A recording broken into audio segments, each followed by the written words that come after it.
Seeing and hearing how others improve and grow is part of the process of increasing your own sales. Each week, Eric Lofholm interviews one of his students to showcase their success and the significant impact it's had on their life. Learn how people just like you have applied what they've learned in Eric's course and the success they've experienced as a result. This is the CSI Case Study Podcast with Eric Lofholm. Hi, this is Eric Lofholm. I want to welcome all of you to another great edition of the Continuous Sales Improvement Case Study Podcast. And I have another one of my terrific clients with me today, Todd Lay. Todd, how are you today? Hey, I'm doing great, Eric. Fantastic. Well, what I wanted to accomplish today, Todd, was just have a little conversation and talk about, when we met, what were the circumstances around how we met, what was going on in your life back then in your business. And then as you continue to learn and apply the things that I was teaching you and other people as well, your business started improving, your finances started improving, and then, what does life look like now? And so tell me, do you remember the year it was when we met? I do. It was actually spring of 2009 is what it was. All right. So over 10 years ago. And do you remember the circumstances as far as our initial meeting? You came to a seminar, is that correct? I did. And so it was a CPA, new acquaintance at the time, CPA that I'd met that had found you in one way or the other local event or so and said, hey, there's this guy, Eric Lofholm, putting together this seminar. It's a 3-day event in San Jose, and he's got some great information, and I think you should go. And at that point, I was kind of in a real low period, as far as my business, and had always been a lifelong learner of books, conferences, and so forth. And so when he shared with me, he says, hey, you got to go down and check out this guy. And I was like, oh, I don't want to be like pumped up again and some guy to get me all motivated and all this kind of stuff. And so the best response that I went ahead and I said, I got to ask my wife. I said, it's all the way down in San Jose. And, at the time where we were living, I mean, that's like close to 3 hours away or whatever the case is. And so, so I went and asked my wife, and she goes, you're going to do what you want anyways. Like, why are you asking me? Right. and so anyways, we go down and got a chance to meet you in person. It was a great event. Tons of people there. I don't know. It was like 125 people or something at that time. Mm-hmm. And that was really kind of the beginning. I remember, I think Dr. Moyne was there at that time. And so that's kind of the beginning of what that looked like. And what was happening in your life for your business? You said it was kind of a low point. What did that look like? Yeah. So from a low point perspective, I had the business that I currently have, and it's gone through a tremendous amount of evolution along the way. But I was still trying to find my stride, find my niche, find my voice, find a way to market. I was doing things very manual in that way. I think I was struggling with confidence at that point too. I've always been a reader of books, going to conferences and seminars, but I just had a series of events that really kind of struck me down on my luck. And so that's kind of what was going on, at that point. That was kind of the transitional point. Yeah. And so you started coming to my programs, you got involved in the protege program. What were some of the things that you remembered either that you learned, right? Like what were some of the distinctions you learned? And then what were some of the things that began to happen in your business? Okay. So probably first and foremost, baseline strategy, getting clear on that, having an end-to-end point. I'm very much logical, very linear thinking, and so that really connected with me and being able to assemble a series of events.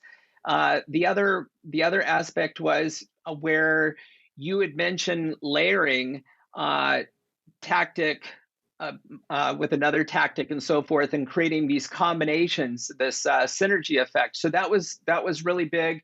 A lot of the aspects of what you share are, I mean, honestly, I mean, they're really simple, but I think it takes a lot to make it simple, if that makes any sense, to be able to distill something down to a really just core component that somebody can easily digest and go, oh wow, like that's really big. And I think that's a lot of what I've concluded that you share. I mean, some of this stuff, I mean, you could sum up with like a 1 or 2 word phrase, which really kind of unfolds a big idea. And like that's been kind of a big sticking point for me. Yeah. And so you had the same business you have now back Hmm. then, Yep. but things are very different for you now in a wonderful Yeah. way. You've had Hmm. you're one of my you know, top client success stories. You've learned so much, and you know, it's not just from me. You've had other mentors that have helped your Yep. training programs. But what are some of the specific changes? And you don't have to like give specific financial data, but No, just for kind of sure. paint a picture around some of the improvements so people can understand what's possible. Okay. So, um, just kind of going back, I mean, at that point, I mean, in 2009, we were in the midst of like losing a house, going through all sorts of just challenged financial areas. I mean, it was awful. Um, and had to go through a lot of financial healing along the way. So what I've concluded through that though is that you really never start from zero after you go through an experience like that. So what I found was that we started getting back on our feet again. We got a new house, got a car back in place again, got a dog. I mean, that was some cool stuff. Yeah. Um, You're not just a dog. Like this is a special dog. Didn't you like drive hundreds of miles or fly to get your special We dog? did. We did. We flew. I flew all the way down to Los Angeles and back in a day. Told the kids I was gonna shopping for the day, and we surprised the kids with a dog. So that was like super cool. And some of the other points that I think that like some really clarifying moments was like buckling down and just getting seriously focused into habits, a good routine. I got to tell you, like one of the major points over the last say 36 months for me is routine, and like really minimizing the amount of decisions. I think that what happens is it's not a matter of time management so much as a lot of people kind of make life out to be. You can't manage 24 hours, whatever the case is. I think it comes down to energy management, and then the other part is sensory overload or decision fatigue. And I think that if we're constantly having to make so many decisions throughout the day, that we're just honestly we're exhausted by the time we are trying to make that most critical decision. And so I've just made a point now of making as few decisions throughout the day as possible. Wardrobe, what I eat, where I go. Some other things that really changed in a big way. We all have maybe we all work 5 days a week. Um, for me, I have not every day is equal. I have one day, basically Mondays and Wednesdays are for solving problems, doing deep dives, deep thinking, more project type work. Tuesdays and Thursdays is revenue producing work. Those are the days that more of a manager schedule, every hour by the hour. And as soon as I cleaned that up, that was huge because I wasn't constantly mixing activities and mixing decisions and energy on those days. And then I constantly do what I can to protect my Fridays. A lot of times I take Fridays off, and I absolutely don't check email, don't do work phone calls, don't do anything work related whatsoever, and I have maintained that for like 6 years now on Saturdays and Sundays. Like that is a completely black box. Like nothing happens on those. Yeah. Now you have a team. You're a business owner. Yep. So you sell accounts to bring business in, you recruit. Yep. Tell us a little bit about your team. So our team, we've got a team of just under 10 at this point. We've got a client relationship manager. We've got a production team.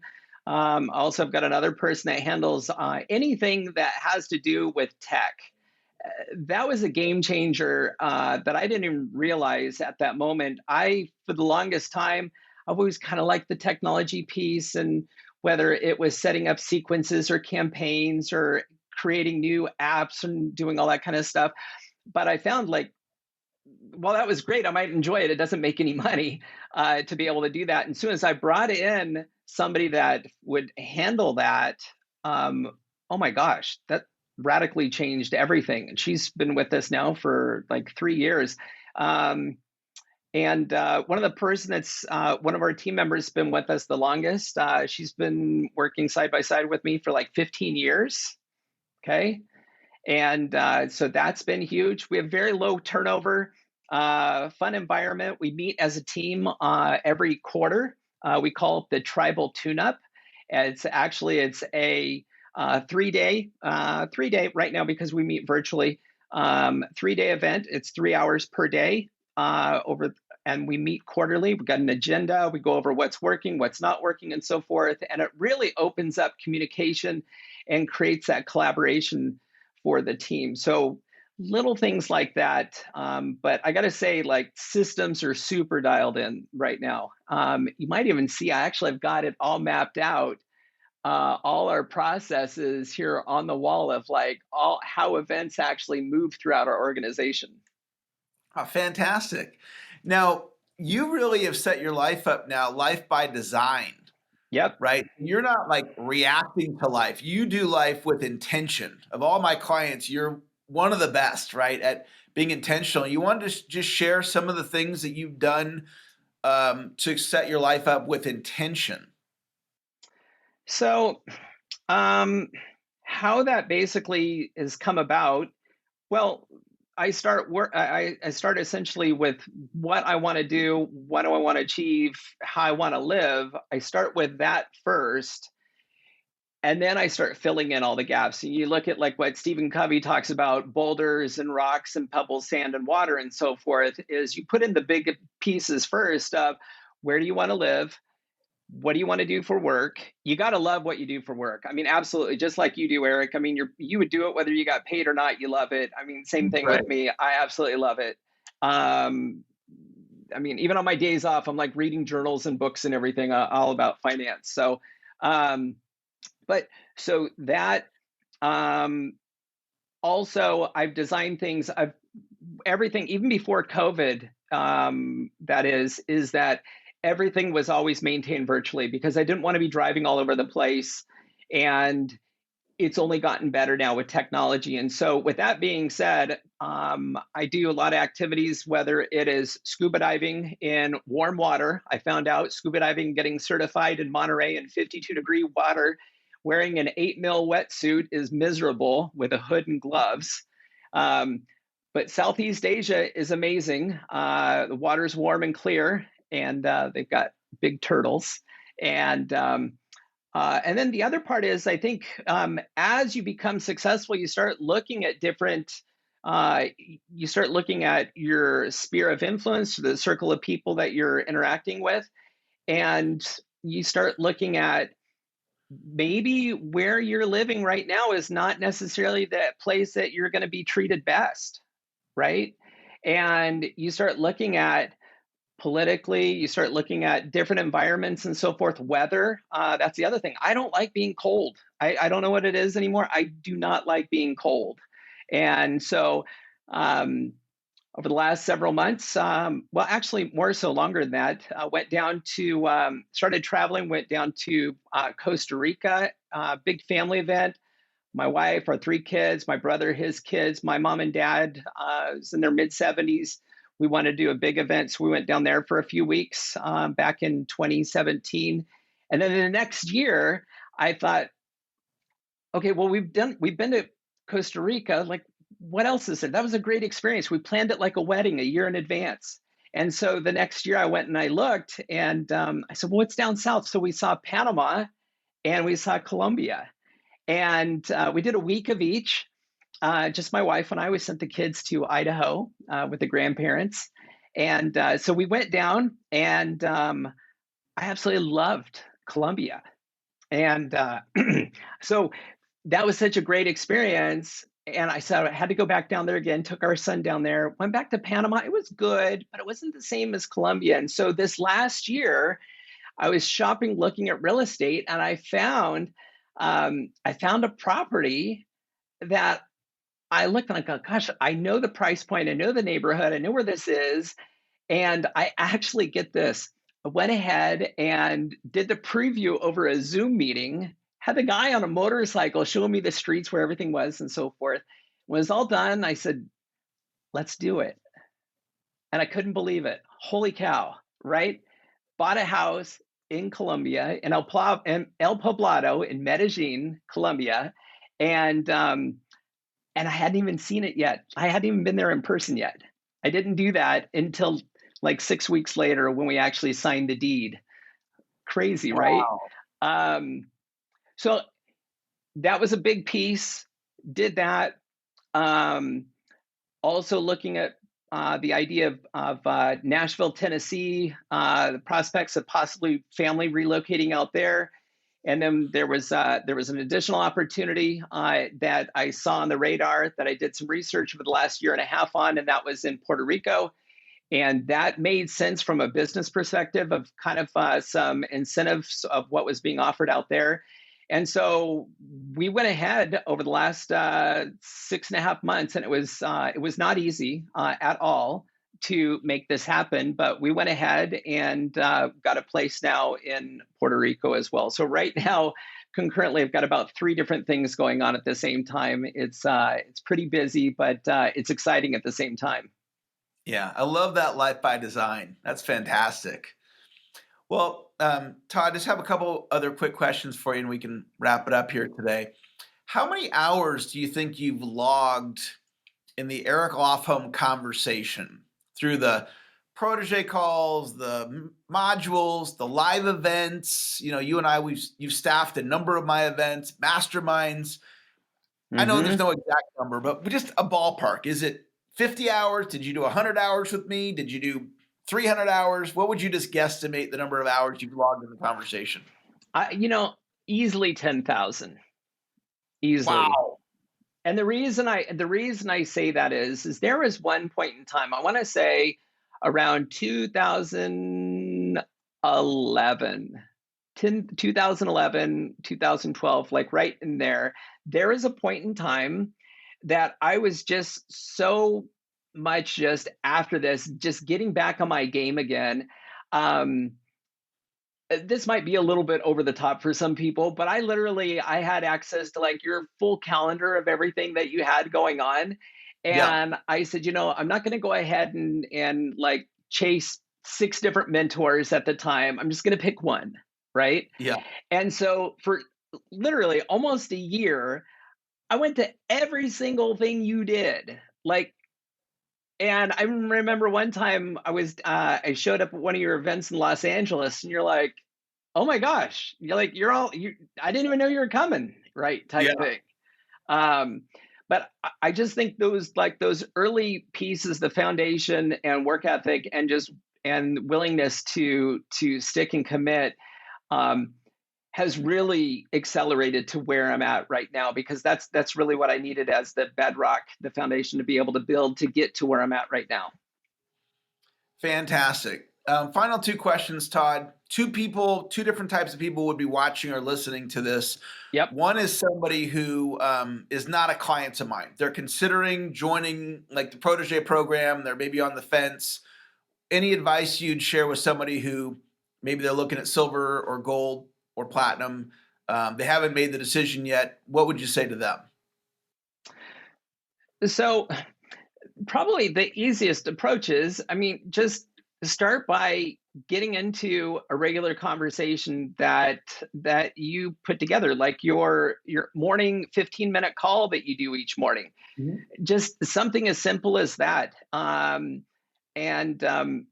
get familiar with just some basic concepts and start putting them to test. With all of this is you have to have the willingness to be disciplined and be consistent. And I think that just a lot of the principles that you teach, they're timeless in that manner. It is not something that it's kind of what's trendy at the moment. I mean, a lot of the stuff that you do teach is timeless. Yeah, and I've studied, Napoleon Hill and Tony Robbins and Dan Sullivan, who I know you know, and Joe Yep. Polish, and, all these people, Michael Gerber, Jay Abraham. And so a lot of what I'm teaching is just transferring over what I've learned from them, and they are timeless principles. My last question, another group of people that are watching or listening to this, they're already in the protege program, but maybe they're kind of like dipping their toe in the water. They're not like all in, fully committed. I mean, you went all in with me for a year and just really said, hey, I'm going to learn everything I can from Eric in this year. What advice would you have with somebody, they've already made the investment, but they haven't really committed yet? Well, you gotta do less to be able to do more. People have always maybe have heard that many different ways, but sometimes you're too busy and you got to clear a lot of the noise out of your head to be able to get a clear direction. I don't know who said, but when the promise is clear, it's easy to pay the price, right? So I think that whether it's a 90-day or just make 2021 the year of commitment, is to go ahead and decide up front what it is that you want as an outcome. I mean, for me, I said the entire year of 2021 was themed as the year of change, and change before you have to, right? So I think that's the point of commitment, is know where you want to be and get super crystal clear at that. And then the content that you share, even at the higher level, when you're saying, run with me for the next 90 days, what are the cases, something like that. Those are the people that, if you've invested into this program so far, that I think that's where you need to be, is just commit for the next 90 days with something that you're offering like that. And I think that the results will go ahead and show for themselves. Yeah. Well, I love, Todd, your level of clarity on what you have chosen to create in your life, right? You're like, okay, I'm going to do this, whether it was building your business systems or recruiting your team, or really getting clear on the client that you wanted to target with your business, or now where you want to live, right? Just right. You've done a masterful job of getting clear on what you want to create, and then just being really committed to doing the work that you need to do, whatever that looked like. And it's just been so much fun, watching your life transform. I'm so happy for you and Thank for you. your family. And I appreciate you. And, beyond being a client, you're a friend of mine, and I enjoy the time that we get to spend together, and I enjoyed our time today. So thanks for making some time today on your Friday. Absolutely. Thanks, Eric. All right. That's going to conclude another episode. We'll see you guys later. This is the Continuous Sales Improvement Case Study Podcast. Today's special guest was Todd Lay. See you on the next episode. Thank you so much for listening. If you like this episode, make sure and subscribe to get notified of new episodes every week. Or if you're one of my students with a success story you'd like to share, send me an email at eric@ericlofholm.com. And maybe you'll be on my next episode. Until next time, keep on improving.